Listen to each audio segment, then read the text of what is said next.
Good morning, Stephen. Good morning, Jennifer. How are you doing? I know this is so it's actually really cool and interesting to, be sitting across from you and actually talking about Reveal and all the cool things that we do. But it's a little bit, daunting because there is so much that we do. Yeah, and good morning. Good morning. This is a treat, and I agree. I think this is having the cameras rolling and people watching kind of, feels like it changed a little bit. But at the end of the day, this is something that we're both used to, passionate about, and we're used to, and we work together every day. So that's a comfortable thing for us.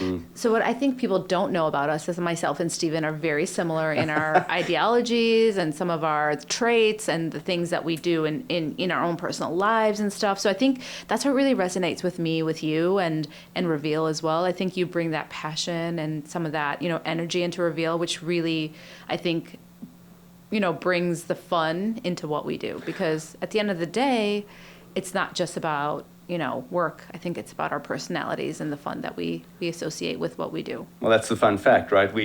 So you came into Reveal. Yeah. And how long was it? A couple weeks later, I think my 3-month anniversary is yesterday. It was yesterday. So I hit 3 months yesterday. So I guess I'm still here, right? So it's been an awesome experience. 2 weeks or 3 weeks into it, we discovered we have literally the same birthday. Which is September 16th. It should be a national holiday. And we have the same personality type. So we do this thing in Reveal called the DISC, which really helps us to understand how we work together as a team and how to correlate some of the tough situations that come across as colleagues and stuff. And I think myself and Stephen just came across as being pretty much twins. So here we are. So I love that you raised that. I think that's been a big shift for Reveal over the last few years, and that probably warrants mentioning, right? My wife is a human resources professional, smart woman, and it's certainly a very smart, very beautiful woman. Yeah. But very, very cautious about tools like DISC and PI and Myers-Briggs and these things because primarily the temptation to put people into boxes. Right. And so when Reveal a number of years ago looked at the company, what we did, and really put an intentional focus on people, we said, well, how do you be intentional about that? How do you try and sway the culture? How do you try and affect behaviors? And it sounds like a science project. And it sounds kind of the opposite of what you want it to be. It doesn't sound like you're trying to get closer to people. But at the end of the day, it provides a common language when you allow people to take these assessments and you sit down and you say, so here's some of the things that you might naturally tend to do. Right. Some of the things you might not naturally tend to do. The interesting thing with you and I is that we tend to do a lot of the same things. Right. Naturally. And the funny thing you said there, and I think it resonates with me, is that common language, right? And I agree with, not putting people in boxes. And, this is something that we've talked about numerous times. And now having done the training, it's not about putting people in boxes, but understanding the way they speak and understanding some of their background and cultural differences that we bring in. I think that's what I love about Reveal the most, that fact that we embrace it. It's not about having tough conversations. It's about having open conversations. And I think that's exactly what the DISC does for us. Just going back a little bit, what kind of brought you onto doing something like that as a team? So there's one moment that sticks in my mind from early on. So we as a company have been doing work together since call it 2003. Mm-hmm. We've been really focused on transforming companies since 2005. Right. And we developed this stereotypical consulting culture. Right.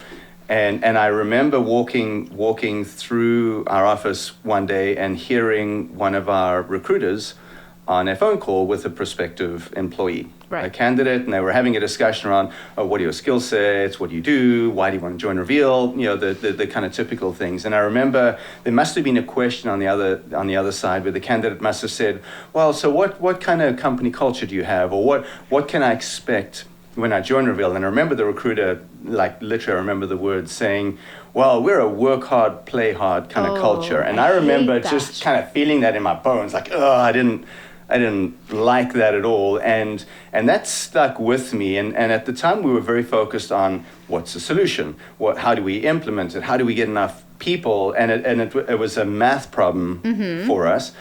And I remember walking away from that thinking, well, there's got to be more to it than this. And I the words, culture eats strategy for breakfast, resonates in my mind.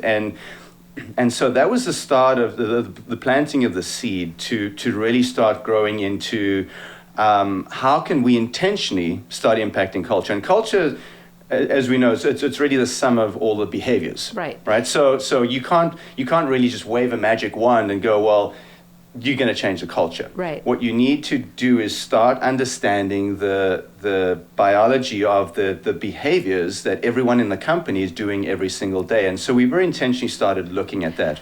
I think it also resonates to some of our core values, right? Our culture resonates to some of the things that we want to do. And I think culturally as a company, we come from such diverse, different backgrounds, all of us. And I saw it last week when we were doing our Reveal Week, which was so amazing, by the way.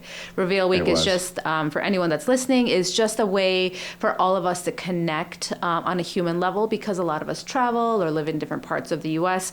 We all come together and, collaborate as a team, and we have dinners and we all see each other, face to face. So again, going back. So our core value, I think the DISC brings in a lot of that personality and our differences, but in a way that it speaks to what our core value and our mission is. And that's what I love about it. Yeah, and I love that you raised, and maybe just to take a step back for clarity. So we still are a company that goes out and provides a solution to our clients primarily where they are. So where they are, meaning geographically, but also, where they are in terms of their actual values, right? And in terms of what they want to present to the world. Yeah, that's a good way to put it, right? Yeah. So we meet them where they are.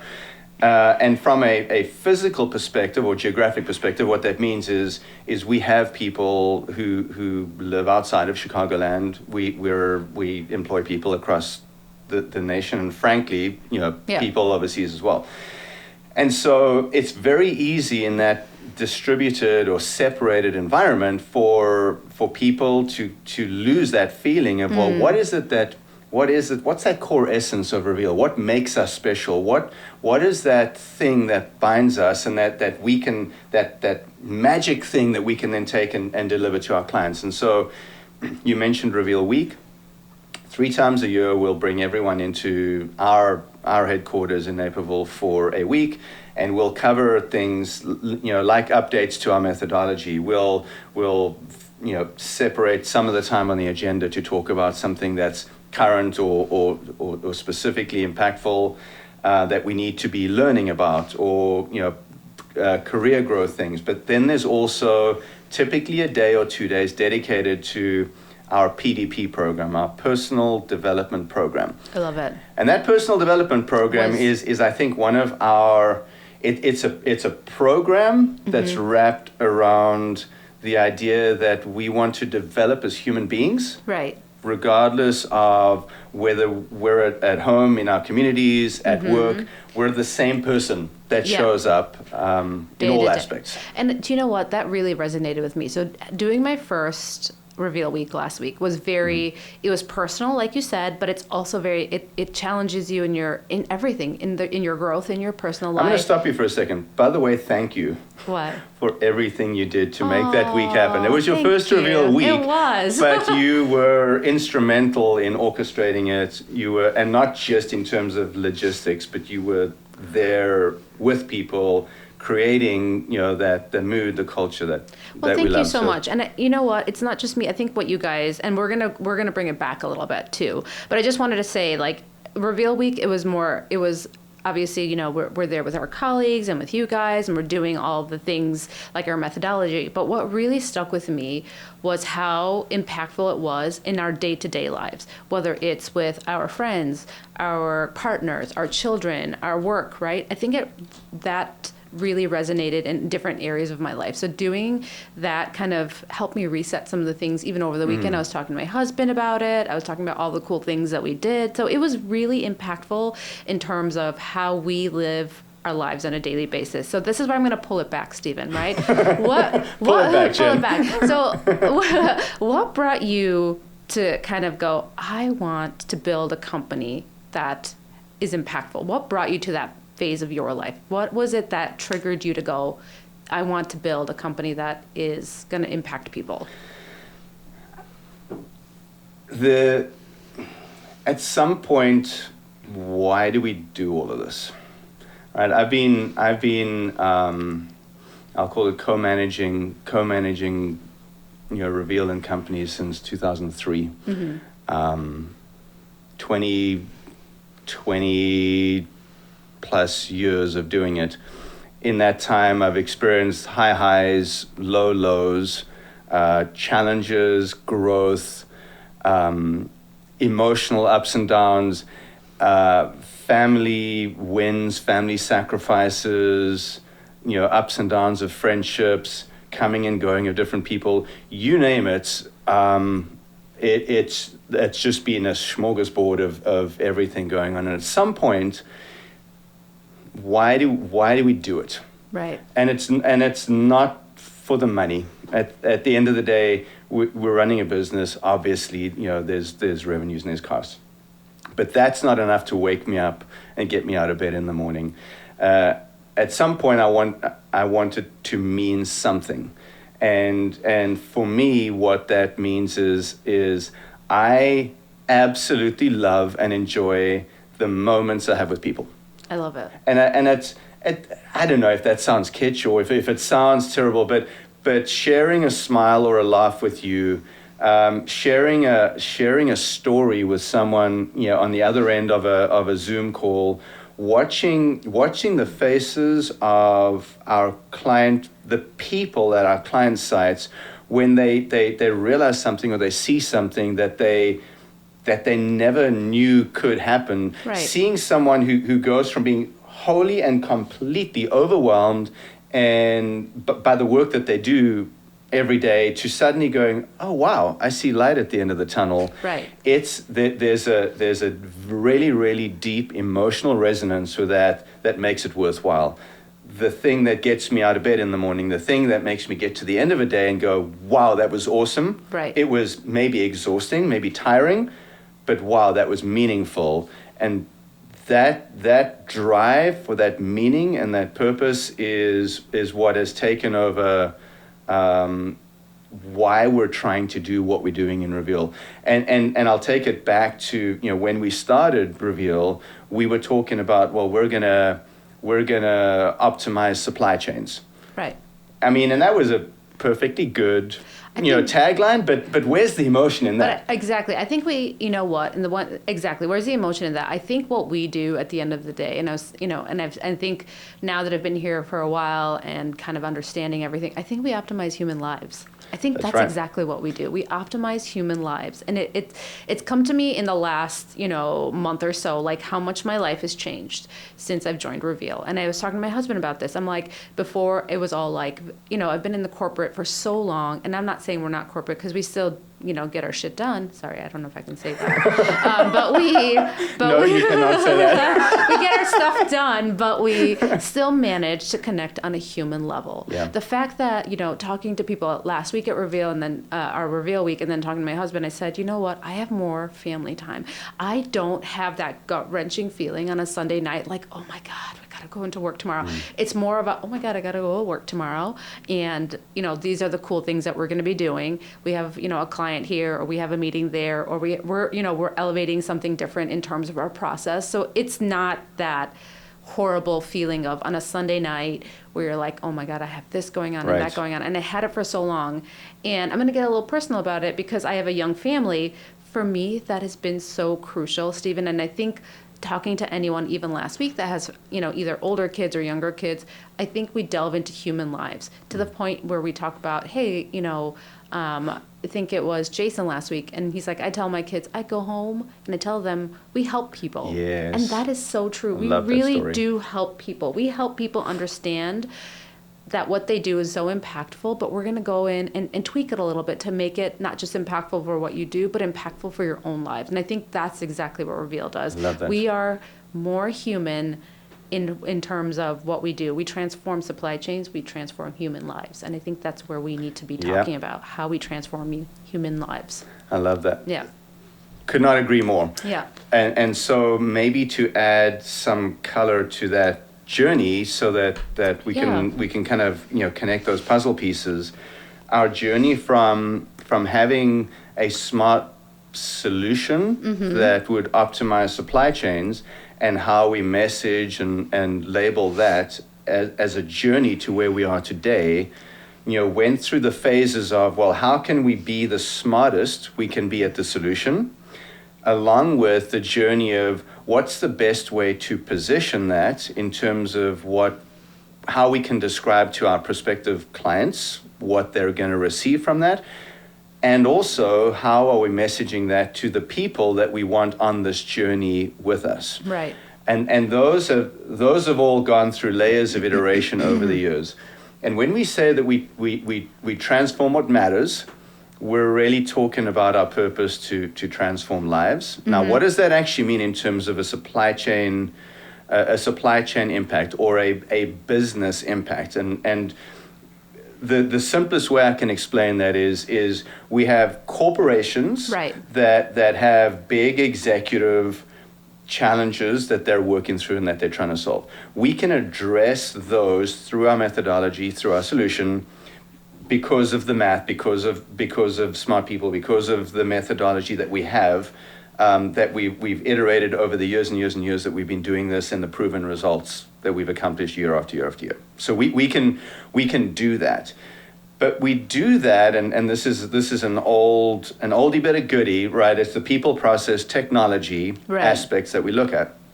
So we can go in and we can alter processes and we can tweak the technology. But in reality, what we're doing is we're getting people to look at the system differently. We're getting people to look at their processes differently. We're getting people to show up differently and understand how to do what they need to do differently in conjunction with the technology and the process that's there. And in so doing, we're educating them, we're pushing them to grow, but we're also giving them awareness of what happens upstream and downstream from where they are. And it empowers them to be able to not just do the bullet points of the things that are on a list, but understand what they're doing and how they're contributing. And how that's going to impact them, right? Like how it's going to impact their work and how it's going to impact them. And I think, when we deal with, like you said, we have a lot of smart people that work with us and work for us, right? And so the one thing I want to know is how have you managed that challenge of, like getting people to understand what we do? Like how have you managed some of those challenges that come through? It's a really good question. So it's tough to describe it, because people come with a preconceived notion of what we do. Right. When we say we're in the business of optimizing what you have, people go, oh, so you're an IT company. Right. We're not an IT company, right? Not. We just happen to work with companies who run large ERP systems, enterprise resource planning systems, to be able to run their organization. We're particularly smart and particularly knowledgeable in SAP. And we have people who are particularly smart and experienced in SAP and in supply chain. Sure. Why is that relevant? Well, because where we operate, where we deliver services is at the intersection of that supply chain and SAP knowledge. So we're able to go in and where people are currently doing a job or doing a set of things because they just were told that you click this and then you do this and then that comes out the other side, or no, you cannot do that, and therefore you need to do this other thing.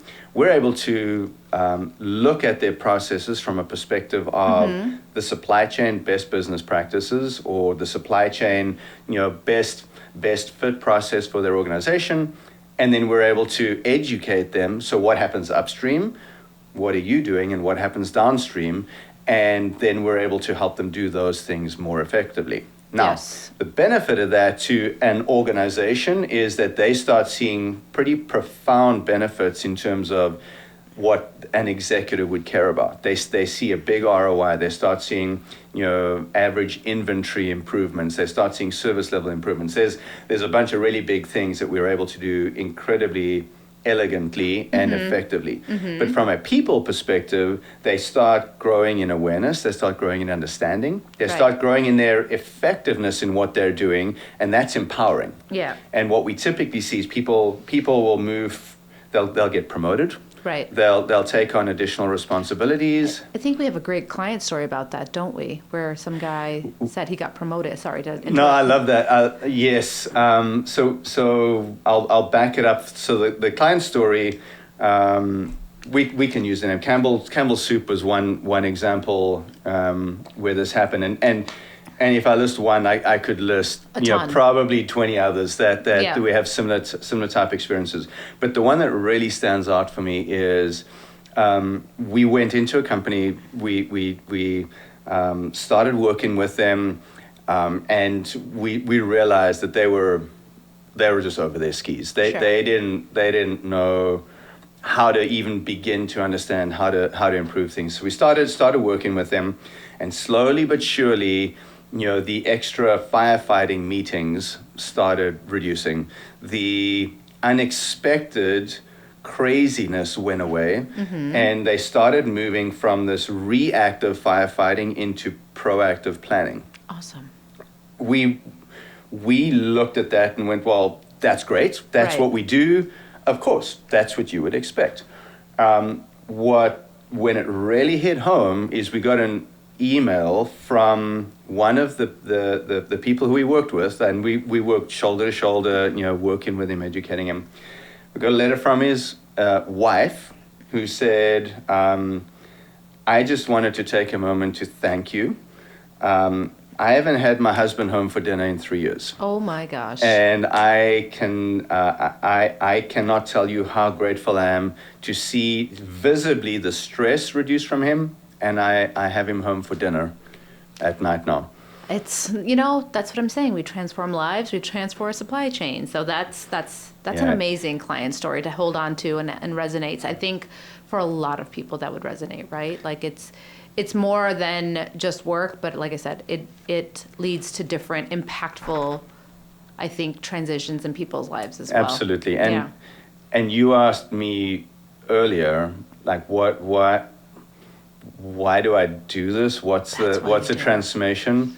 How do you not get shivers in your bones when that happens? Goosebumps when you said that. That is just, and there's been countless stories like that where people have gotten promoted. You can see that facial expression. You can see their soul literally jump when they do that. And our people get to be the orchestrators and selfishly the beneficiaries of that, right? We get to see the changes we make. And I think that's something that Warren's mentioning is, again, looking at what Reveal does versus, what potentially other companies in the same type space might do. Right. We get to see the benefits of what we do quickly, right. In a time frame where we're still engaging with them. So we walk in, they're in a bad situation, we start doing the work that we do, we can start seeing midway to the end of it, we can start seeing the light bulbs. We call them the light bulb moments, right? So we start seeing the light bulb moments, where we see the facial expressions, we see how they're doing things differently, and we start seeing the impacts, and we can start literally seeing the benefit of how companies are operating more effectively, how people are operating more effectively, And that's the gold. Right. That's the gold That for is us. the gold. You know, the one thing you really mentioned that kind of sticks with me is that other companies are doing the same. So in order for us to be competitive, how do we stay ahead of the curve of what is happening out there in this industry? In the competitive, I think, industry of, you know, what we're doing in SAP. Yeah.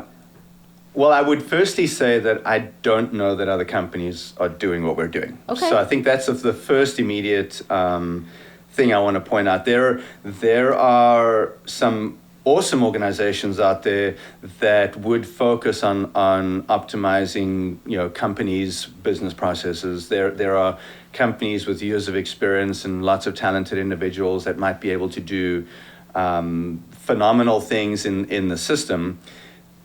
Those are not the areas that we really are focusing on, because we're looking at the intersection of that. We're looking at how do you improve your business performance, and if we had to take that down a layer, we'd say we do that by leveraging, by capitalizing, by improving the way you utilize the intersection of the people, process, and technology. And so that puts us in a bit of a unique space, because we're looking at all of those things together, which means our methodology, our people, our approach needs to incorporate all of that together. Sure. So what does that do for us? Well, it means that we're able to go in and address things in a way that other companies are not. Our messaging is then very different as well. Right. So you asked what differentiates us. Well, firstly, we're able to go in, we offer fixed price initiatives. What does that mean? Well, we're doing an assessment, we're finding out where the challenges are, we're finding out, you know, who's going to be involved, what areas are going to be involved, what system aspects do we need to contemplate, what supply chain processes exist, how complex is. There's a lot of variables we have to look at. Right. And based on all of that, we come up with a scope, we come up with plan. a plan, we come up with a set of dates, and we say, well, we're going to commit to achieving the following business objectives, and for that, this is what your pricing is going to be. I don't know that a lot of companies are that confident or able to quantify it in those terms. No, because I mean, I think that's important, right? I think we're able to go in and look at the problem directly without having to upsell or downscale or the issue or upsell our products. I think what we do in terms of our strategy and our methodology is so unique and different to all other consultants that I think it's something that we should definitely be promoting a little bit more. Yeah. And for me, I didn't know that too, so that's actually good to know. I mean, I did know it, but I didn't know it in that context. If Well, you know what I mean. and so go back to so we have 3 phases of engagement. We have our assess, then our transform, and then our sustain. Right. And so how that plays into this is our assessment is it's that single 1-week initiative where we take a deep dive into the data. Right. Obviously, we want to understand what the dynamic feels like within the company, how complex is the company, what are the nuances of the industry that company plays within, and all of that wraps up into an outcome from that assessment. At the end of that assessment, we're able to understand all of those levers and all of those variables to an extent where we can say, well, this is what your transformation path needs to look like. Right. And that could be in terms of, you know, which DCs do we go after, which product lines do we go after, basically which areas of the business do we go after, and within that, what would we expect as a set of outcomes? Based on that, we'll then work with that organization, and then they'll say, okay, well, we feel like we have an appetite for that, or this is where we want to go most. And based on that, then we can say, well, then this is what you're going to get. Right. It's in a way looking at it in the lens of something that they haven't seen before. And maybe they have, but they just don't know how to go about changing that. And so I think we go in as our expert, with our expert knowledge, and going in and becoming best in class and helping them to understand this is where you can change your methodologies to incorporate some of ours in order for you to be successful in the supply chain area. Yeah, and we're under no illusions that, look, these companies are, I mean, we're working with large, Fortune 1000 companies. These are companies that have existed for years and years and years. They may be, top of their industry or not, but they're very good at doing their business. We're not in there to change their business. They're good at that. Right. Tell me about how we sustain at the end. So after transformation is done, right? We're like, hey, we've made this awesome transformation for you guys. It's working. Things are going well. What do we do after that? Like, how do we maintain and ensure that they're keeping their end of the bargain, kind of? That's almost the elusive goal, right? Right. Because a lot of times, and that's why we very intentionally don't talk about what we do in terms of a project. Right. Because in my mind, a project has a start and an end.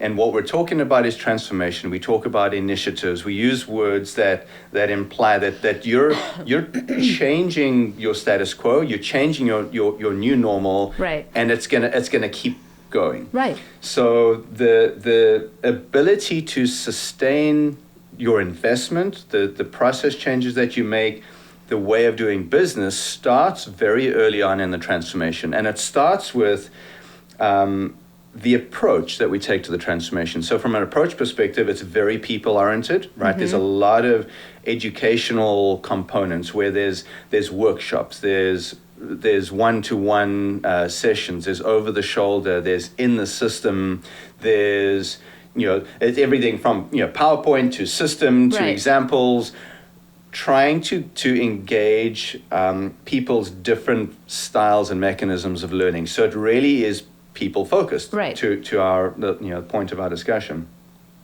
Secondly, we recognize that just educating the people and just making some changes doesn't really create the sustainment. So we put in place, and this is in conjunction with the organization, we put in place a governance structure. Oh, okay. And that sounds like a big word and it sounds like a big thing, but it's a big scary word, governance. Governance is a scary word. But at its heart, it's just a system, a set of processes designed to sustain what we're putting in for days, weeks, months, years afterwards. And it looks something like, for the new processes, if you have issues in this area, these are the people you need to talk to about it. If you have decision making in your supply chain, it needs to be done by these people. And it involves an escalation protocol, it involves assigning specific responsibilities to different areas. And there's an element of overlap to what organizations typically have in place. The difference is that we're looking at this from an integrated fashion. One of the benefits that we bring is understanding the integrated supply chain versus understanding it in a siloed or modular or isolated type way. And we really do bring in understanding across the business processes across the whole supply chain. We don't finish and we're like, bye, we're done. We stay. We help you stay. We stay connected. We have some really cool initiatives, I think, coming up as well in terms of are we talking about performance assurance a little bit? We could talk about performance assurance. Because they're going to edit it anyway, so even if we don't talk about it, but at least we have that saved, right? Yeah. So tell me about what we do. Yeah. So coming toward the end of transformation, we really are very focused on that. Like, what does this look like a year from now, 2 years from now? We also recognize that we're not trying to be the endless consulting gig. Right. We need to have organizations own this and take it on for themselves, and this needs to be their new way of life. Right. And so between the governance structures, between the education, this is arming the organizations at a people level to be able to take this forward. What we do during our performance assurance, that's the way that we execute on that sustained phase. Right. The analogy I like to use is during the transformation, we're in the driver's seat, we're driving the car, you're in the passenger seat or in the back, and we're saying, hey, look at the road, look at what we're doing. You see, we're driving the car, right, using the blinkers, whatever it is. Performance assurance, we get out of the car, we get back in on the passenger side, you're in the driver's seat. Right. And so we're just now making sure that you're able to do this with or without us. Right. And you can then do this by yourself. And then slowly but surely, we'll kind of work our way back so that you can then ultimately just drive the car without us even in it. I mean, that is a great analogy. I think us being in the passenger seat, we've armed you with everything that you need, and just us kind of tapping you on the shoulder going, look at you, you're doing this. You don't need, you don't need all of the things that you thought you needed before. We came in and we maximized your, I guess, your work in a way that is going to help you to understand what this transformation was all about. So I think performance insurance is like that little tap on the shoulder to go, we're still here if you need us, but you got this. 100%. I love that.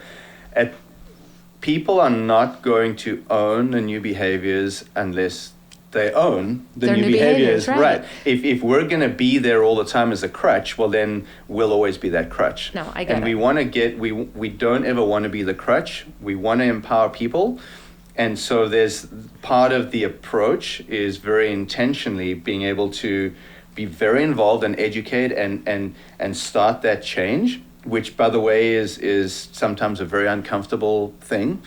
And once the new normal is visible and it's achieved, we then want people to lean into that with or without us, right? And ideally without us, so that they can continue to. Right. I mean, we still do periodical check-ins. We still kind of go back and say, hey, we're just making sure you guys are still using the methodology. Things are going well. Is there anything you need from us? So it's not like we leave a bigger consulting company where we just transform and leave and you figure it out. We kind of pop in our heads every so often and just say, how you doing? At the end of the day, I mean, it is a very relational thing, right? We form relationships, and you don't just kind of cut those relationships off. But I think an example to mention here is good, and this is an example that happened very early on in Reveal's existence.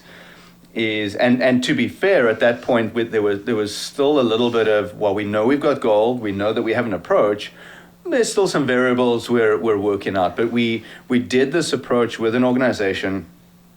And we achieved the measurable that they were interested in was an average inventory reduction. Oh, okay. That just happened to be their business driver that they're looking at, and we achieved something on a goal of, I think it was 10 or 15% in the first 12 months of an average inventory reduction. And again, I want to just clarify kind of the asterisk. Just flat out reducing inventory is never the goal, right? It's the smart stuff. You want more of the stuff you need, less of the stuff you don't need, and so there's a very intelligent, obviously, approach to that. That aside, so the goal was, I think it was 10 or 15%. Sure. We achieved 23% average inventory reduction in year one, which was great. Check the box. That was perfect. And then we got to the end of the transformation. We moved into sustained mode. So we were very much, and with them, we weren't even in the passenger seat. We were like in the back seat. We were maybe even on the back of the car looking in the rear Not in a creepy mirror, way. Right? Not in a creepy But they proceeded for the next 3 years to improve their reductions from the 23% to 32% to 42%, and they ended up, I don't think they got to 50%, but pretty close to 50% average inventory reduction over the course of like a 4-year period.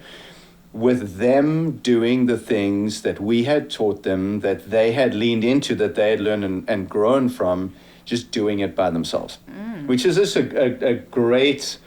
I mean, it was a great motivation for us in the early days of Reveal, where we could go, it works, and look at the impacts that it can have. But it was also a testament to, if we really get people to hold on to this and really bring it into their organization, it's gonna profoundly impact that organization. That's amazing. Part of our offerings, we've started this, well, no, we haven't started. It's been there for a while. I've started recently, but Reveal TV's been there for a while. Tell me about Reveal TV and how that services some of our clients. Reveal TV is, from a Reveal perspective, I'd call it's an exciting innovation. Yeah. It's something that marked a bit of a change for us in Reveal and an area of the market that we looked at addressing, And as we started developing it, we started realizing there's a lot of different ways that it can impact us. So what is Reveal TV? Sure. Reveal TV is an online presence, and it's aimed at providing short, digestible, educational clips that individuals and organizations can subscribe to that help them look at how they can solve challenges that they're experiencing in their supply chain, but at a business level. Mm-hmm. And it's Reveal, right? So it's at the intersection of kind of SAP and supply chain, but in ways that they can go and make changes immediately and things that they can apply immediately, but in real bite-sized clips. I think that's so innovative because, coming in from the outside, sometimes you don't want a 2-hour video on how to, you go I don't here have the and then attention span for that. Right. And I think a lot of people don't have that. So I think it's so innovative to have that piece ready to go. And it's not just even something that we, I think we should promote that more. I think Reveal TV, I know, and then we're going to do that. Reveal TV is something that is so, I think, profoundly useful in a space that we're kind of going into AI, that it almost helps in a way to for the clients to understand, like you said, bite-sized and digestible. I think that's exactly what we need to aim for. Here's a half-hour clip, or here's a 15, 20-minute clip of how you can change some of the change some of your process, right? Process is the right word? So the clips are in the region of 6 to 8 minutes. Oh. Right? We want them really, really small and digestible.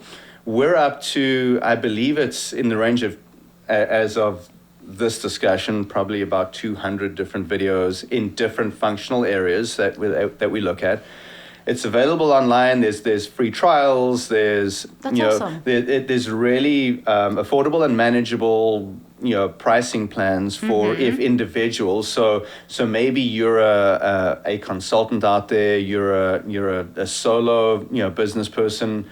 Maybe you're providing help to organizations, or maybe you're a person inside of a larger organization and you need a little bit of help on the daily on how to do how to solve a problem, how to do what you're doing better, and you don't need one of these monster programs that requires C-suite approval.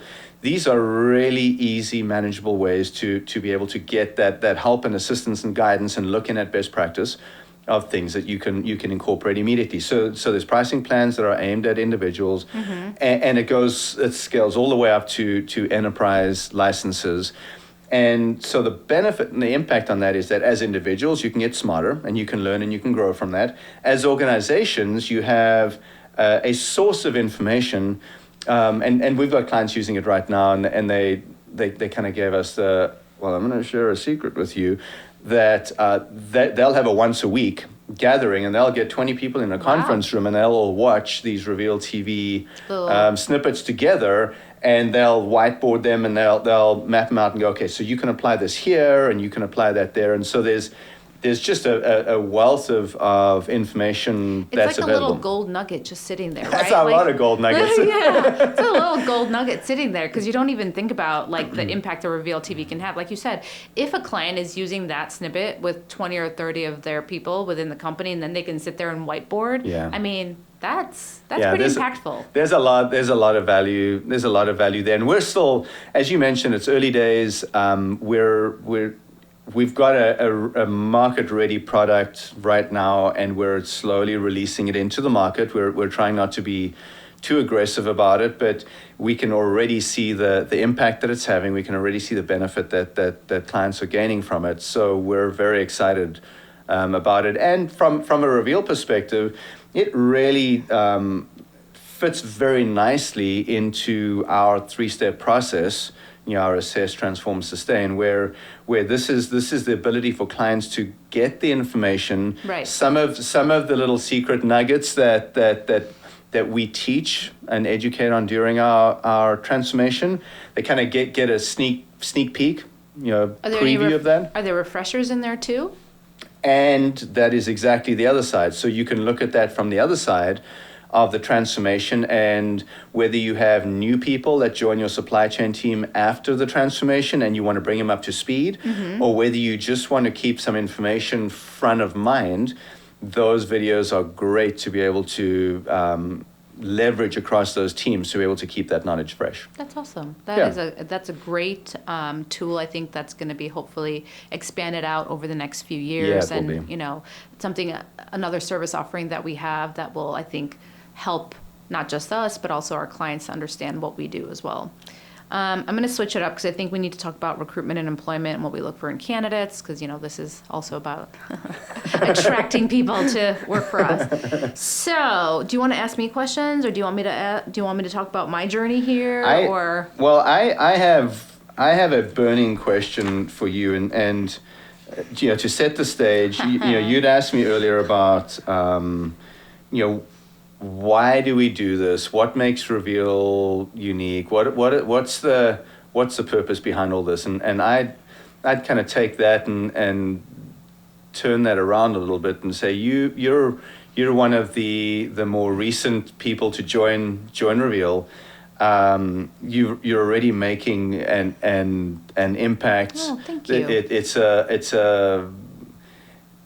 It's an impact in terms of tangible difference, but also, you know, you're creating that, you're expanding and building that culture, right? And you do that almost without seemingly knowing it. It's just what you do. It's just what I do. It's just what you do. And I love that about you, and it's a validation of what is an exceptional hire. But to be fair, I wouldn't say that there was a sequence of you know, math equations or things or boxes that we checked where I went, okay, Jen's the right person.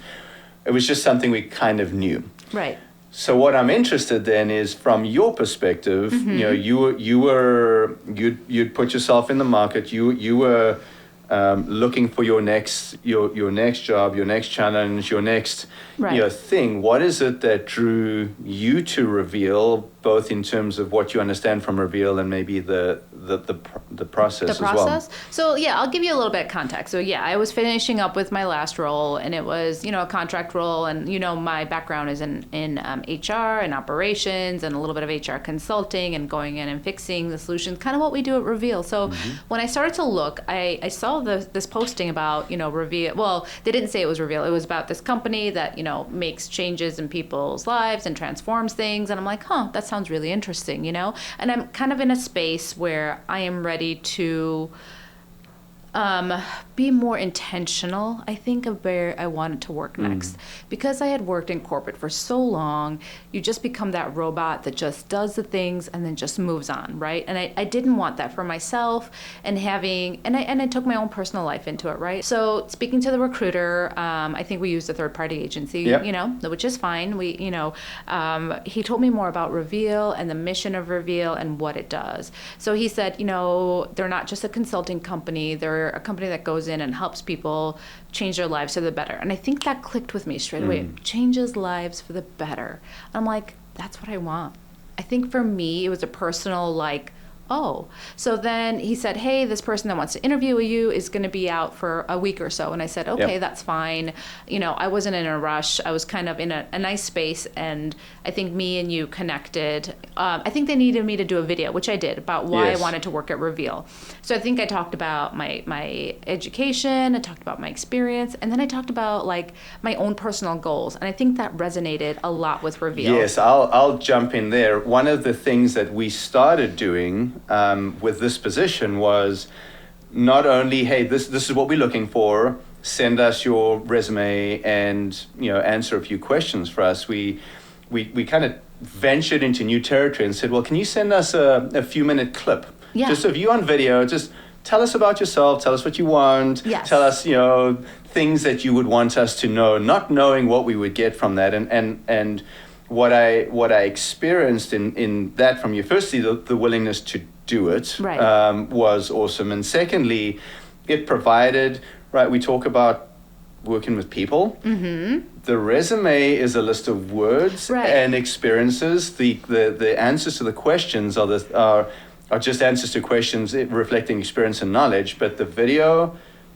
is more of a people connection. And so the way that you set up the video, the information you chose to share, all resonated with me at that point. And I went, okay, there's definitely something here. Right. And for me, that was it, right? And I did that video like 4 times. I swear to God. That was like 2 minutes. I was like, when you're writing and you're talking and you're like, oh my God. And nobody likes to see themselves on video. Oh, like, it's terrible. You're like, I need this. I need to lose 5 pounds. I need some Botox. Anyway. So I did the video. And I think I was just, I just put myself out there. And I think that's what made a difference. I think for me, it was like, I'm just going to be me. I'm going to talk about, yes, my education. And you're right. When we look at a piece of paper, we're looking at it and going, okay, well, they can obviously do the job, but how are they culturally? How are they a people fit? And I think that's, for me, when you ask for the video, I'm like, oh, this is different. I'm like, this is, okay, I'm going to go with it. So I think you saw the video, and then I got a call, said, hey, there's a guy called Steven. We want you to connect with him.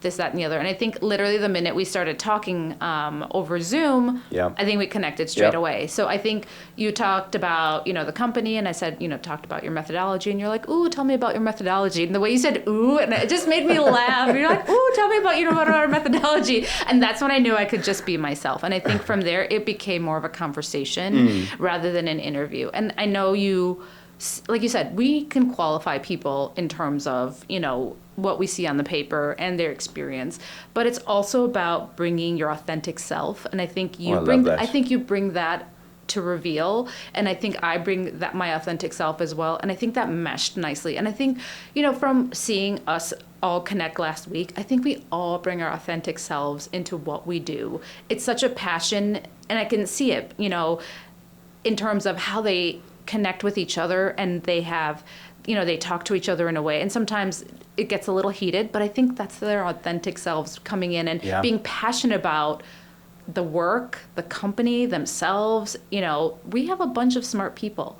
And so then I connected with you there, and you said, listen, I want you to come in and see the office and talk to Martin, who is our CEO, who, by the way, is wonderful as well. If you're seeing this, Martin, see? I know where my bread is buttered. So then met you and Martin in the office, which was really nice. Our office space is very open. It's very modern, open, I think inviting. You brought me in and we started talking, and it wasn't our normal, talk me through your resume. There was a little bit of that.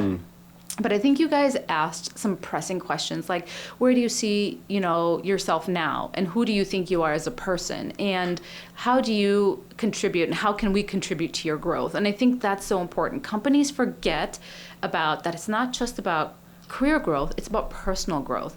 And it's personal growth within ourselves in terms of our, challenging ourselves in terms of our helping us to connect with society, helping us connect with ourselves, and then helping us connect with the people that we work with and our colleagues and everything. So I think that really stood out. And I think when I left there, you asked me, you're like, is there anything that would stop you from accepting an offer? And I said no. And I think I asked you that. Is there anything that, would accept, for me, not giving me the offer? And I think by then we had solidified it. So I think it was just more the human aspect, I think, of this company has really brought me. And in the beginning, I was nervous because I am so, and we've talked about this, right? I have 20 years of communication that is very I need you to do this, to do this.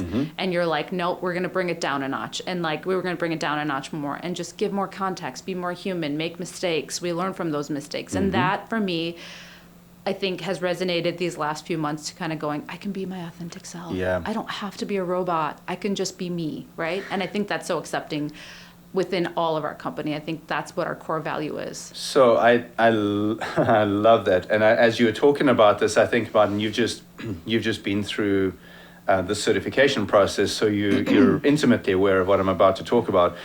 I think so much of how we engage in everyday life is you can view it on a continuum.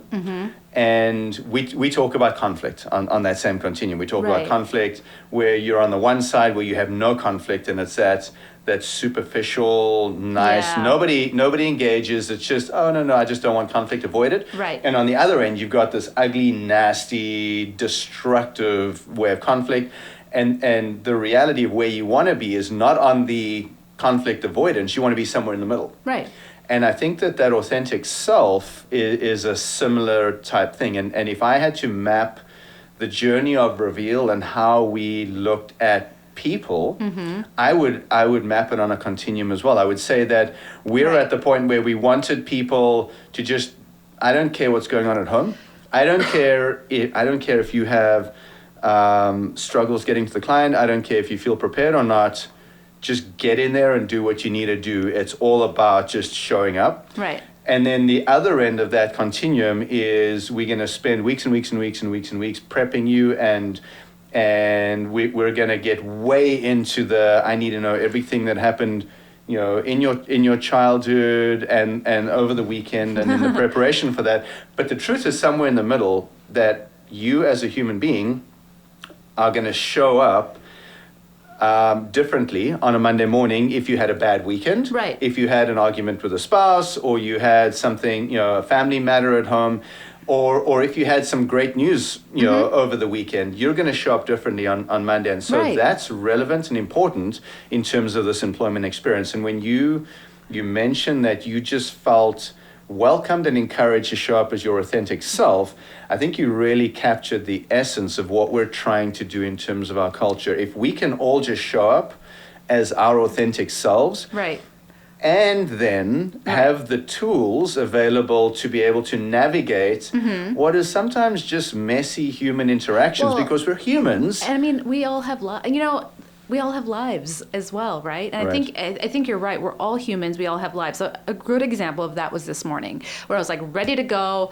I got in the car and I'm like, yes, I'm gonna be there on time, or even because I always like to come at least 5 minutes early, just because that's just me. And of course there was an accident, and I kind of get this like, oh my God, I'm gonna be late. I'm gonna disappoint people. I'm gonna, and I texted you, and your text, I mean, it was like, don't worry about it. I'd rather you be safe and come here on time, than to worry about a few minutes. Right. And I'm like, man, because I'm so ingrained in that, like, if you're late, you're going to be in trouble. Like, you're late, you're representing the company. I mean, we're not saying show up a half an hour late, but things happen in life. There was an accident, or like you said, you had an argument, or there's a personal matter happening at home. I think Reveal leaves that door open for us to be human. And I think a lot of people forget that. A lot of companies forget that. So when I came in this morning, I wasn't like, oh my God, stress. Came in this morning going, he knew I was going to be late and the reason why, and I'm okay. Yeah. And he's okay. It's all great. And that for me, that spoke to me even this morning, and I was just like, gosh, you know what? There's no other company that's going to be like, oh gosh, you're going to be late, be safe. They're going to be like, well, we start in 10 minutes, so get here as soon as you can. So let me add a practical application question to that then, because if you're listening to this or watching this and you think that this is a company culture that's soft, that's okay with kind of moderate to good performance, or that on the regular will excuse, like, behaviors that are maybe not optimum, I think maybe you're hearing the wrong message, right? We're definitely not that, because like I said earlier, we get our stuff done. Yeah. We are smart, the smartest engineers. Like, listening to them last week, I was like, wow, this is like completely over my head, but look at them go. Each of them so passionate. So we get our stuff done. We're not soft, but you know what? We're human. You're human. I love that, and I would say that you're gathering the right stuff, and I like that. We're in search of excellence, which is different from perfection. We recognize nobody's perfect, right? So we recognize it's a journey. We recognize that while we strive to be the best, and while we strive to have the best, most solid processes, whilst we strive to provide, I like this, unreasonable service levels, we recognize that sometimes maybe we're gonna fall a bit short, or maybe we're not always gonna get it right, but we're gonna continue to strive for that. Right. That's ingrained in our people, and that's ingrained in what we understand and perceive to be that level of performance that's expected. Right. But what you call out is vital, is that we're still our authentic people, and we understand that as humans, we're more than just the time we spend at Reveal. It's 24 hours a day that involves a lot of other things, a lot of other people, and we just want to be there for each other and for the mission that we're trying to accomplish with our clients and within Reveal when that time's right. I think, I mean, that is probably the best way to say it, just making sure our clients are, set up for success. And the only reason, I think one of the best ways we can be that way is let people be human. Yeah. And so you started telling us about the process of looking for work here, the point where you went through the discussion process, I'll call it, not interview process. Yeah, it was very easy discussions. Well, not easy, but they were nice, relaxing discussions in terms of my experience, education, my, things that Reveal can bring to the table, what I can bring to the table. So it was actually very enlightening, I think was the word. Sure. Yeah. And I like that word as well, because I feel like my goal during that process is to uncover things that we might not know about each other, and my role is to represent myself and the Reveal organization, so you're aware of what you're walking into. Sure. And your role is representing you and your experience. So instead of thinking it as an interview, we're thinking of it as an information gathering session. Like, how can we learn more about this? So I like that. And by the way, you're a super smart, experienced, educated person in a number of different areas, right? So sometimes just trying to stick on one topic's hard because there's so many things that you can draw from. But when you joined, talk to me about not the process so much, but you can include the process, but how you feel your inclusion in your settling in has been within Reveal to this point. Yeah, so, your typical new job jitters, right? Like, Sure. You're just going to start. But I think you guys were very welcoming from day one. I think, like I said, because I think the culture is very like, hey, we're all human, we all interact openly and authentically. It gives you a sense of being able to be yourself. So like I arrived to some really just nice welcome flowers, and like everybody was just excited that I had joined. Yep. I got to speak with you in terms of, what we want for the role. Again, just kind of, I think, setting some expectations from both sides, right? And I think that's important. And then I got to kind of connect with, the usual benefits, legal, all that kind of stuff in terms of the operations role of what I do. But it was more I think everybody was just so excited that I had joined, and I had never felt that. But I had never felt that before. And people are always like, "Oh, we're so happy you joined," and no, it's just like we're so happy. And but we were literally like, "Oh, welcome." Yeah, it really was, and I was just like, "This is so nice to actually feel wanted," more.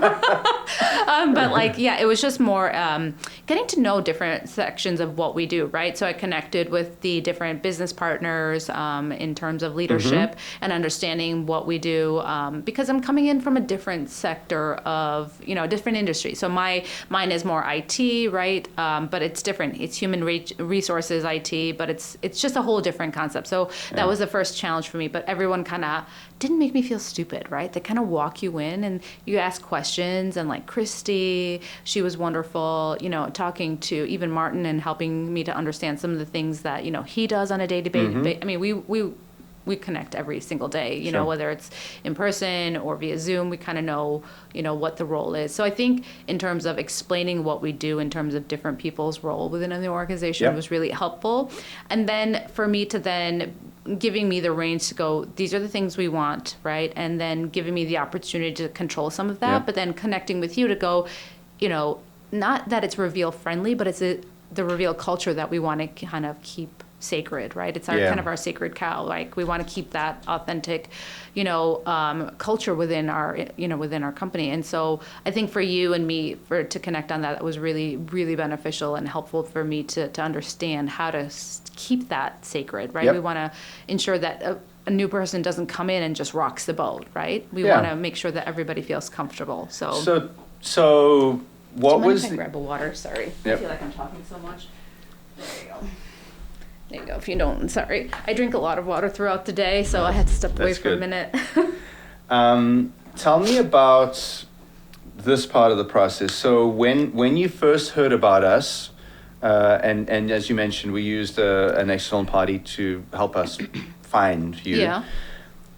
Did you do any research Oh, yeah. at that point out on the web? You know, Oh, for sure. any kind of questions and answers, and then from that, and I want to hear about that. But from that point, what you heard from us during the interviewing process, was there alignment between what you saw and what we mentioned? And then the third part of that then is, now that you've joined, is there parity then between what you experience in person compared to those other two, I'll call them data points? Yes, for sure. So obviously, anyone that's going to be joining any company or doing an interview is going to do their research. So I did. So I went and looked at your website, which was really actually great in terms of giving you data in, with the clients we've used. So I watched the Campbell's videos, right? I watched the Campbell's videos. They were awesome. I looked at the OVO methodology. We've talked about that a lot, since I've joined. So researched some of that, saw Reveal TV, which was nice. And then I think when we started to speak, I was like, oh, they're actually, aligning with what they're saying on their website. That, in terms of, hey, we help transform. We are very collaborative. We're really open to suggestions. We're very much an authentic or an open company when it comes to our employees and what we listen to them, right? Yep. I think companies can say that. And even during the first interview, that culture interview is what we like to call it, they can portray that, right? And then after being hired, you actually see that in action, right? I think you are very open to suggestions. You're very open to change. Like, no one's an expert, right? No one's as much as we'd like to be experts on everything, we are not. And so it's nice to have that collaboration between you and our colleagues and our consultants to kind of go out there and they make suggestions. We want to just keep iterating what we do, but change it for the better. If somebody has a suggestion on how we can change a process flow, or if somebody has, hey, Jen, can you help me with something in terms of the alignment of some HR, issues that we're, have in our handbook. Hey, can you help me with that? Of course, they're willing to bet on a new person. And for me, that's so important because I do bring knowledge and I feel like I quantify what I bring, but I think what you guys do is quantify what you put out there as well. It's not just hey, we're going to look really friendly and shiny on the internet and we're going to look really friendly and shiny in our interview, but when you come in, it's a toxic culture. It is not. The one thing I can say, the culture is very open, collaborative, friendly, and to the point where, like you said, are we going to be 100%, in terms of not having a little bit of conflict? Of course not. Everybody has a different personality. Right. Everybody brings their own. Conflict is not taboo. No, it is not. Unhealthy conflict is. But we bring our own personalities, and I think right. that's what's embraced. You can be yourself. You can bring your personality. You can come in, show up, do your job, and leave. That's what companies want. Mm-hmm. We come in, we're collaborative, we're open, we have a laugh in the office. People feel like they can just relax there sometimes. I see people coming into the office, just sitting in our open space, being able to have a conversation with their colleague about their weekend. You don't see a lot of that in a lot of other companies. I think we allow that. We allow you to bring yourself into the company. And that, for me, I think even last week solidifies even more why I love working at Reveal. I love that you call that out. I mean, it was intentional to try and put that in place. Yeah. But you never know if people are gonna, utilize it, grab onto that and make that part of it. And I believe that teams and people will deliver their best in a comfortable, fun environment. And while we still strive to be high performing, we strive to do that in a way that we can leverage each other, and we can do that in a fun environment. Yeah, and I think, I start every conversation when I see you, how was your evening, or how was your weekend, or, I always connect with people on that level before we start talking about work, because I feel like that's how I can gauge how this conversation is going to go. It's not that they're hard conversations, but hey, I had a crappy night. Or we had a tough weekend, or we had a great weekend and we did this, and we talk for a few minutes and then we get into the meat of what you're incorporating exactly what we talk about, which is the whole human. Yeah, I love that. So I want to take that a step forward. One of the things on our website that you'll see is Reveal is a company that's driven by purpose. And we talk about transforming what matters. And we will list examples of our philanthropic or give back efforts, as we call them. And Oh, that's a good, yeah. right. That's a good call out. So as over the years, we've engaged with companies like Feed My Starving Children, Face the Children, Habitat for Humanity, and a number of other great organizations that we've been able to benefit from. And Reveal does give a portion of its profits every year to working with these organizations. But it's easy for that just to kind of seem like it's just a thing that we do because we want an extra little bit of press, or we want a little bit of, right? And so as we established that, we were careful to make sure that that's not how it was perceived, and it's not how we use it, right? That the intention is very much not that. We're active about contributing that money, but we would far rather contribute our efforts and our time to being able to benefit these organizations. So talk to me, if you would, about how much of a role that played during your process, and if you've seen, you've been here a short while, if you've seen that Yes. in play since you've been here. Yes, so definitely. Thank you for calling that out. I think that's really important. So I know you've mentioned some of the charities that you've worked with in the past, and Feed My Starving Children is somewhere, and a charity that I've actually worked with in the past too. We incorporate just kind of a, like, with my daughter, hey, we're not just here to live our lives, we're here to help people too, right? Like, it's great to have things, but it's also great to understand that not everybody has the same. And so Feed My Starving Children is a great way for even the littles to understand, like, basic human needs. And I think that's the way that I see it, and that really spoke to me as well. So when you started talking about it during my interview, and I was like, oh, okay, you were kind of mentioned the give back days. And so I'm like, is this something that happens? Because a lot of companies do give back days, or they'll align themselves, and it's just writing a check, but we don't. I think that one thing that we can definitely say is that we incorporate that into our everyday or every day lives, in terms of, hey, we give back, but we just don't say that we give back. So we have give back days in terms of people can go and volunteer, right? And we encourage it. We want people to go and help society out. Like, that's something I think is so crucial and important. And I think that ties into something you and Martin have brought to the table. I think your upbringing and your background helps you and helps us to, I think, understand why it's so important, right? So, in context of where Martin and Stephen from, they're from South Africa. So they've lived a different lives than we've lived here in the U.S. So I think they bring some of that, hey, you know what? Not everybody is the same. Not everyone is going to have the privileges and the advantages that we do. So you know what? Let's take the time that we have in this world to give good back. We need to give good back, right? We need to ensure that we're not just a company that says it, but a company that actions it. And I see it. And I see it in terms of, I see Wayne doing his cycle charity. Yeah. I saw Ed, he was helping out in terms of Special Olympics, right? I know you're doing a Habitat for Humanity mission soon. Yeah. We incorporate Feed My Starving Children so much in what we do I think you're very much active in that. Feed My Starving Children, you are.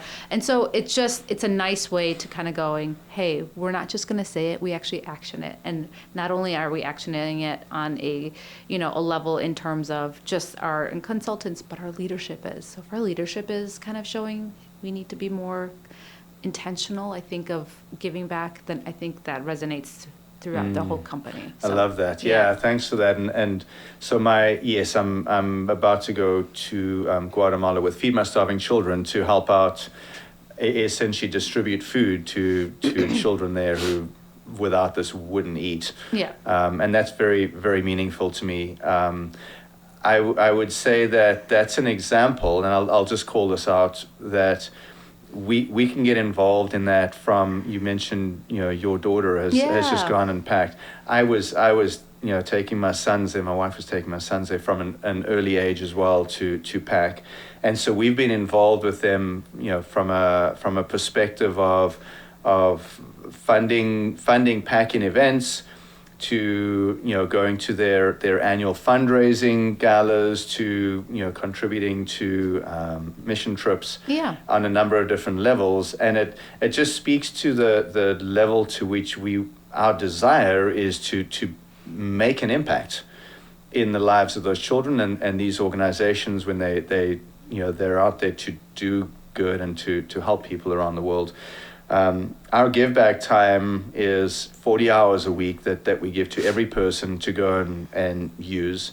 And there's I mentioned the percent of profits that we give for those charitable organizations as well.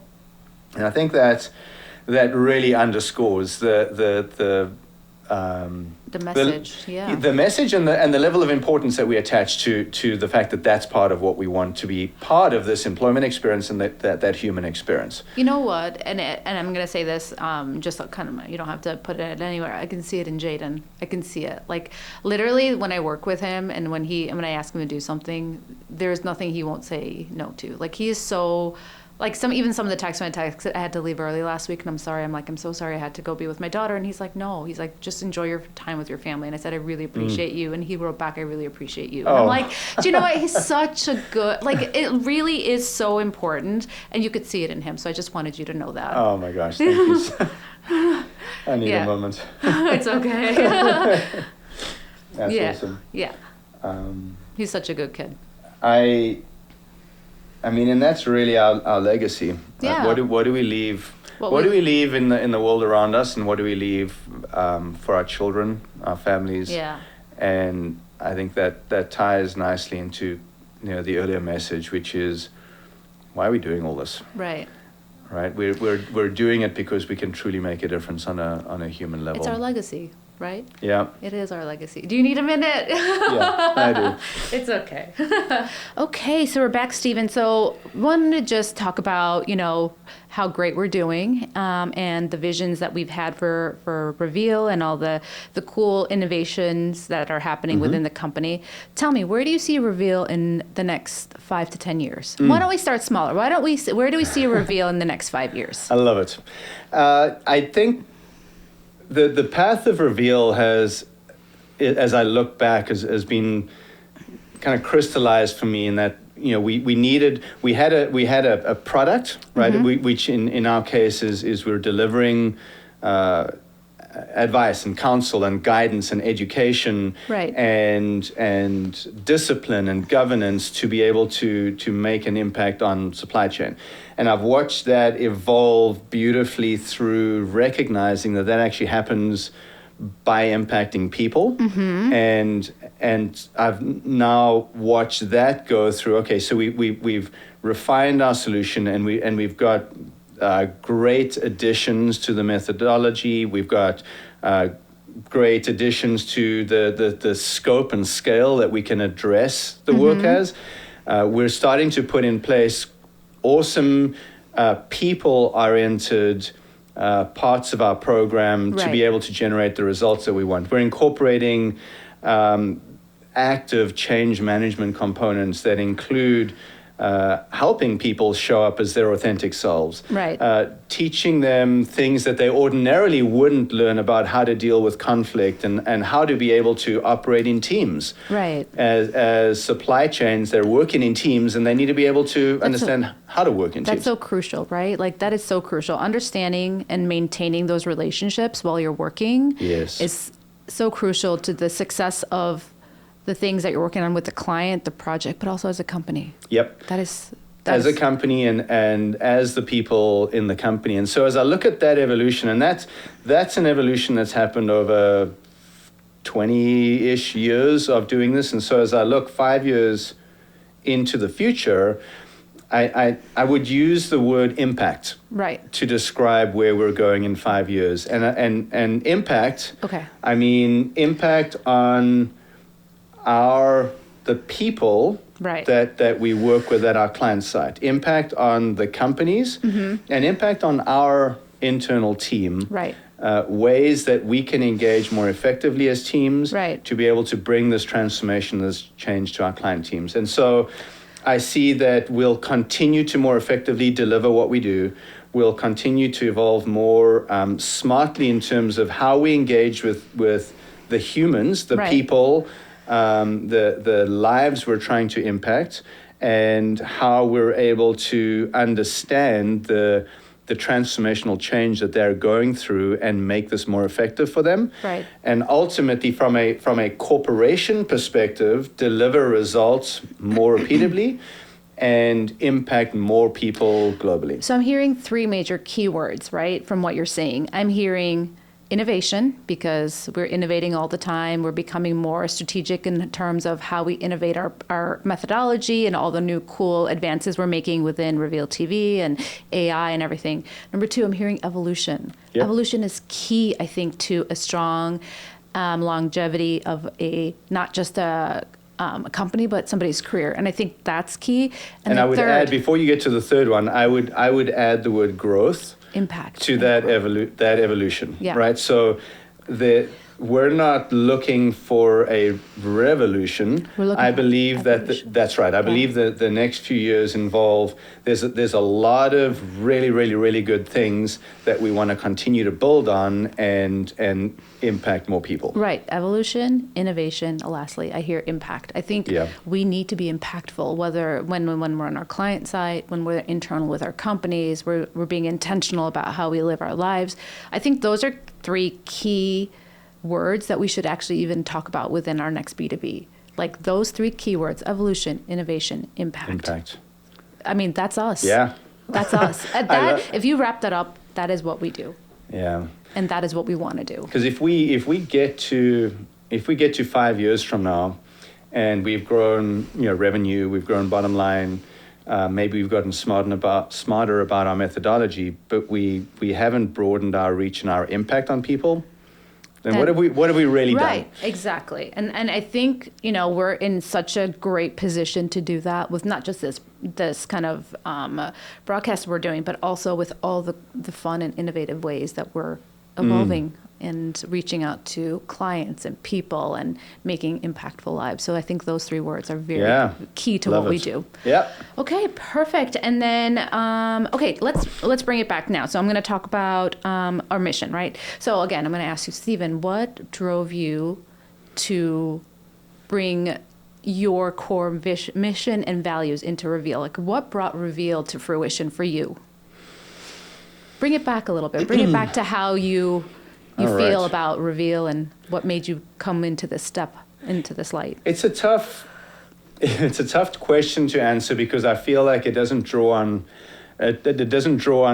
finding a mathematical solution in my brain. It draws on what I believe kind of comes out of my very purpose in this world. And if I go back to growing up in South Africa, I like to say we had everything we needed, but not everything we wanted. Right. You have a very, very reasonable, very moderate, upbringing, strong values in the family, committed, parents and family structure, a lot of love in the family, but also. For me, there was always this drive to achieve and to try and do better. Right. And so I always had this fire burning in me to, I needed to try and get the best grades at school. I needed to try and be the best player on my sports team. I needed to try and get the best grades out of high school so I could get into the best possible academic program that I could, to try and get a job. And ultimately, for me, I really only had visibility or a drive to get into some kind of level of maybe get in a company, get some sort of committed career, and maybe I make it up to middle management one day. Right. There wasn't really the dream, right? Middle management. Right.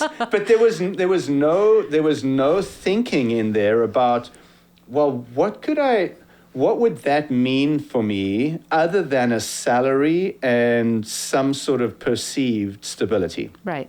And it wasn't until I was fortunate enough to come to the States and until I partnered with Martin, right. and we started looking at this world very differently from how I'd looked at it, Right. that I started realizing, well, hang on a second. There's America's just a unbelievable country, phenomenal opportunities.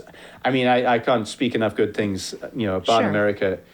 And so for me, suddenly that ceiling, that artificial ceiling, kind of went away. Yeah. And I felt like there were limitless opportunities. And the amazing thing that happened for me at that point was, once that perceived ceiling was gone, suddenly my creative brain was able to kick in, and where I saw limitations, I now saw opportunities. Where I saw a hunger and a need for just a reliable salary, I now went, well, there's an opportunity for entrepreneurialism. Right. And so it started firing different things for me personally. And when we came upon the concept and the idea for Reveal, it was at a phase where we had tried a number of different business avenues, all of which had measures of success. But Reveal really was a great gem for, wow, this is an idea that really has legs. Yeah. And it resonates with your, like you said, your upbringing, what you wanted for yourself, and that glass ceiling was removed. Yeah, it kind of went away, and so suddenly we could devote ourselves to the pursuit of that. And somewhere in that process, with this focus on trying to take the next step and take the next leap and work hard, I needed to stop and look back and go, okay, so what am I doing? Why am I doing this? And this is true. This is me doing this, but also I think the organizational the organization generally reflecting on this is, so okay, we're doing this, but what are we doing it for? Right. And that's where it all kind of came together roughly around the same time, where our focus really shifted on impacting human lives and impacting the communities around us. And for me, less about, well, what's the next giant step? Yeah. And forgetting about the appreciating of what we have right now. Right. And I think we're put on this world to really live all the colors and the amazing things we have around us now, and the human connections and relationships now. And that's not to say that I do that now and not think about the future. Obviously, we need to be great stewards of the business, and we need to be looking to the future and how are we going to continue to evolve and grow, and that's important, but it's even more important to appreciate and to connect in the now. I 100% agree with you on that. I think what you're saying really resonates not just with me, but I think our core team as well. I think when you talk to somebody, it's about resonating now in the present to impact our future. Yeah, I think you're right. I guess I would say that I would want for that to be the case, and I hope that it is. But it's certainly that spirit, that culture of connection is available to anyone who wants to tap into it. Right. You just need to decide that you want to do that. Right. And within the context to Reveal, I'll be there, we'll be there, and we'll be seeking to drive that connection with our people. And I think that's the story we want to tell to, obviously internally, but also to our clients. Like, hey, we're here, right? We're here with this culture. We want you to tap into that. We wanted you to tap into the origins of why we do what we do. And I think the way you story told your origins and how it started, I think is so impactful. And I hope we bring that out to clients when we go to client sites. We don't have to be so, ingrained of, let me just fix your problem, but this is why we're fixing your problem, and I think that makes us singularly the most unique company I've ever worked for, because that isn't somewhere, I've worked for, like I said, large corporations. The bottom line, obviously, for everybody is making $1, but you don't see that impact of it, right? And I think what you and Martin bring is so unique and it's so different that story needs to be told when we're actually going out to clients and telling them why we do what we do. I think that will draw more people into, being the change for good that we're always talking about. Yeah, So- I love that, and maybe let's expand on that for a second. You spoke about maybe that's the thing that'll draw more people in, and so if I speak for a second about, so who are the people that we would want to bring into Reveal? What makes you as a person out there watching this, listening to it, the kind of person who's gonna not just join us but thrive and be passionate about what we're trying to do and how we're trying to do it. I mean, we've always spoken about, well, it's important to have a background. I mean, a lot of our work is done with SAP. A lot of our work is done in supply chain. Yeah. Yes, it's important to be passionate about not just knowing those things, but wanting to apply those concepts and those knowledge points to be able to utilize them smartly, you know, to run a supply chain. Those are table stakes. Yeah. But I think what's going to make you thrive and what's going to make you really want to be part of this company is your drive to connect with people and make it. We'd say make a difference, and I would say, I love that we've identified that word during this, this discussion. Make an impact. Make an impact. Yeah. What at the end of the day, when you've done your day of work or your week of work and you go home, what are you telling your family, your loved ones about what you accomplished? Are you telling them about the super cool technical thing that you fixed in a system somewhere? No. Or you're telling them about, Maya Angelou, right? People are going to remember how you made them feel. Yeah. That's a piece of the quote. But are you going to tell stories about that light bulb that you saw on someone's face? Are you going to tell them about when they lit up because they suddenly went, wow, I didn't know that? Are you going to tell them the stories about when they were able to leave at a regular time to have dinner with their family?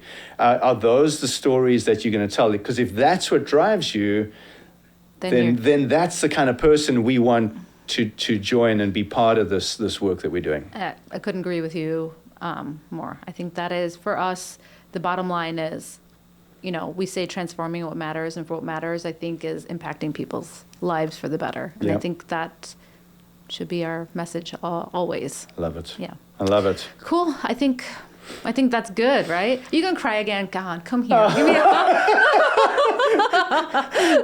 we'll grab the hug. But I'll just say, Jen, this is so nice. This has been amazing. Right. You've been, I don't know, if this were a podcast, I would congratulate and thank you for the time and the inputs and kind of leading me through the discussion. I think the more important thing is thank you for trusting me and trusting us as Reveal. Yeah. With your life, with your career. Your impact has been immeasurable so far. Thank you. And I really love and appreciate the fact that you're part of the company. I love being able to do this with you. So hopefully this is the first of many, and first of just many. Thank you and well done. And thank you. I mean, thank you, to you and Martin and the team for, taking a chance on me. Like I said, I came from a different industry. I think you saw something that I think I forgot about myself, and you're kind of drawing it out. And like I said, I enjoy coming into work every single day. There isn't a day that I'm like, oh God, it's just like, who am I going to see in the office today? What are we going to talk about? How are we going to change things for the better, right? Whether it's our internal policies, whether it's external things that we're doing. I think that's something that has been missing, and I only starting to realize that now. And I think it's, like I said, I've become less robot and more human. And that's what we want, So thank you for this time, for letting me be open and honest and being my true authentic self. So thank you.